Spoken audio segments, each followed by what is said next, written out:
All right, guys, so today is going to be basement rescue number 2, and I'm doing this one in a lot of 3 because they're all black powder stuff. And these were all kit guns. My buddy's mom would buy his dad some kind of a kit gun, usually on his birthday and at Christmas. He'd put them together, and then they would go up in the in his gun cabinet. He had a back in the day there was no gun safes. You had a gun cabinet, and he had one that went the entire length of a wall. He'd built them, and he kept all his stuff in there. So I think this is a CVA, maybe 2 cylinders, a little revolver, a little double barrel something. And I think this is a CVA. And I can remember this rifle being in his gun cabinet mid-80s. Is it a little older than that? I don't know. I'm not real familiar with these, but I'm just going to get these kind of cleaned up a little bit where I can see what I'm dealing with and exactly what they are. And then I'll be back. All right, so went through this one. This turned out to be a little CVA made in Italy. Says Colt patent. It's got some kind of stagecoach thing on it.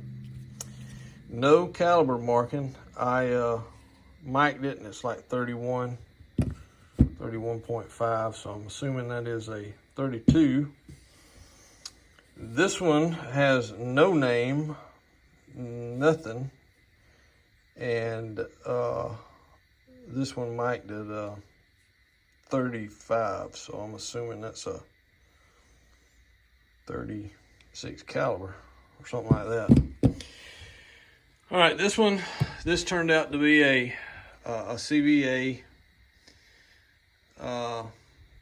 no patch box, single trunnion. I think this is a Frontier rifle. I don't think it's the Hawken. I don't think it's a mount. It's a 50 caliber. So it's not a mountain rifle, I don't think. Not a plains rifle. I think this one is the Frontier rifle. Double set triggers were froze up, but I got them all back to working. I'll roll in some footage of that here.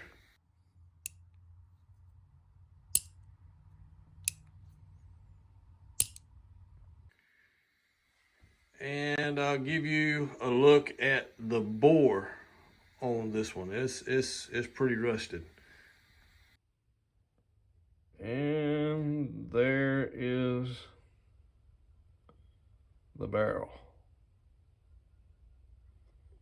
She's a rusty mess. I don't know. All right, you remember what that barrel looked like earlier, that bore. She cleaned up pretty good. And I could still clean on it some more, but man, what an improvement. All right, so that's got these squared away. I know what I'm dealing with now. None of these have any real value. These will just end up wall hangers. I'll take and cold blue the barrel on this one myself, refinish the wood, and polish up the brass, put it back together, maybe put a new nipple on it, but it cleaned up good, and that'll make a good shooter. So that's it for today. That is basement finds number 2. Y'all take care.